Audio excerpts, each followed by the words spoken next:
Perfect. Perfect. Perfect.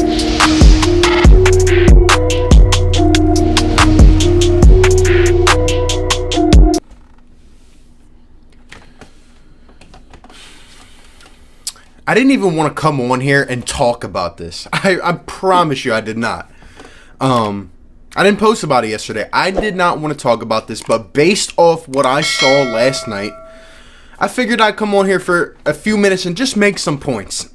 The NFL Top 100 is a list that is compiled of the best players in the NFL each season, voted in by players.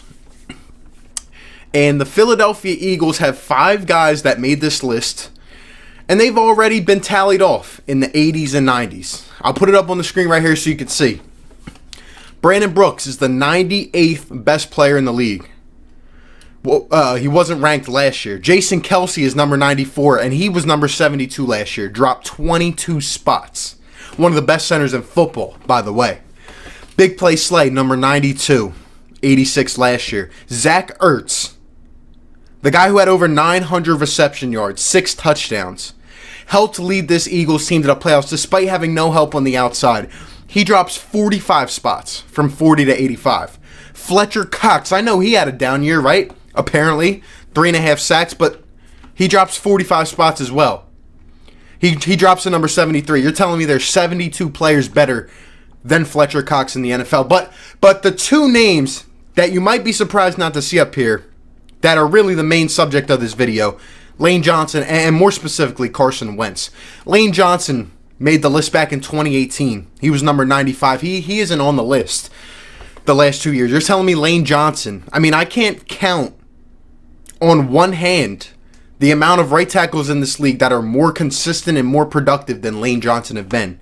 He's been to 3 straight Pro Bowls. He's an all-pro right tackle. You're telling me Lane Johnson isn't a top 100 player in the NFL. But more specifically, Carson Wentz. And I'm not going to get all worked up over this. I'm not, because it's a players list. I've come to realize it's just for ratings. It really is.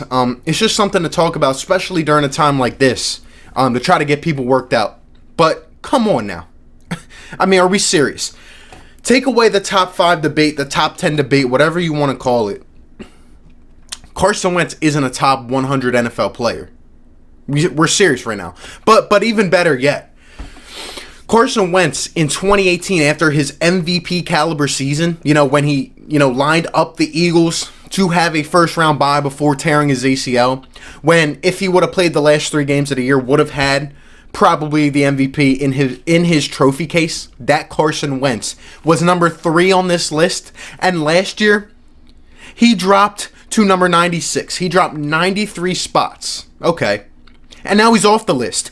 Even though this past season Carson Wentz threw over 4,000 yards without having a receiver over 500 yards. That Carson Wentz down the stretch played big ball and literally carried guys from your local Walmart to the playoffs. Won 9 games despite having their backs against the wall after losing to Miami. That Carson Wentz that led this team over Dak Prescott and the Dallas Cowboys, who had the number 1 offense in the league. This Carson Wentz led this team that was playing with 3rd and 4th stringers to the playoffs. Okay, and can we not forget to realize that this past season, Carson Wentz had better numbers than he did in his MVP caliber season. A better completion percentage, almost 1,000 more yards. Still had a great season in terms of touchdowns and interceptions. But you know what even pisses me off more? Last night, some of the names I see on this list. Ryan Tannehill makes this list at number 68.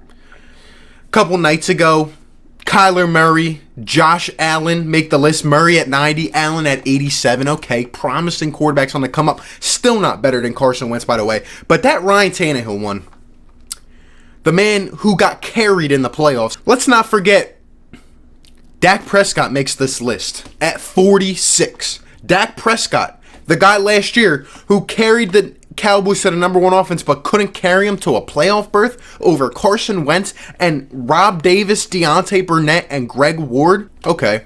Jimmy G at 43. I don't understand.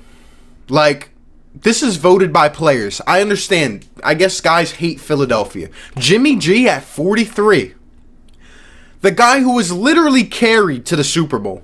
Jimmy G had a decent season in terms of production, but he had, 27 touchdowns and 13 interceptions, just under 4,000 yards. Carson Wentz threw over 4,000 and didn't have nearly the breadth of weapons that Jimmy G had. Talk about a three-headed monster running back that the 49ers had.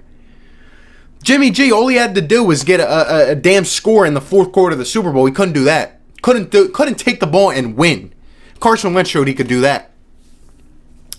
Now, we could talk about this whole thing, like I said, the Wentz debate, top 10, top 5. But he is a top 100 player. He is a top 30 player, to be honest. The average football mind can tell you that. And it's just absolutely ridiculous at this point. Josh Allen, like I said, was on this list. 20 touchdowns, 9 interceptions last year. Kyler Murray had a good season, won Offensive Rookie of the Year. But are we serious now? None of these guys have the resume that Carson Wentz does. None of them have an MVP caliber type season. I didn't even mention Kirk Cousins is on this list. Choke Cousins, by the way. I mean, I'm not going to get worked up over this because it's a players list, but I'm just sick and tired of Philadelphia athletes getting disrespected. Lane Johnson should be on this list. Carson Wentz should be high on this list. Love it or hate it, you got to respect talent. You got to respect guys that are producing in this league and are winners and are valuable pieces to a team. For Carson Wentz to not even be on this top 100 list is just outright absurd. And for guys like Jimmy G and Josh Allen to be on this list and to be as high as they are, Ryan Tannehill, I mean, are you kidding me? Look, the disrespect is crazy. The disrespect is absolutely unreal. And, I don't care as much because I actually like being the underdog. I like being slept on, having my team not have crazy expectations, and just going out and opening eyes and proving people wrong.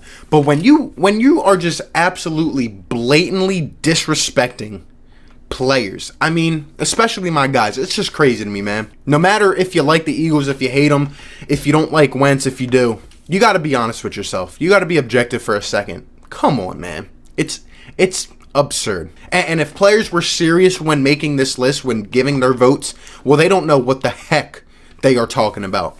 That's all I got to say. You guys let me know your comments down below. Appreciate you for tuning in. Be sure to like, comment, and subscribe, and I'll catch you on the next one. Peace. Perfect.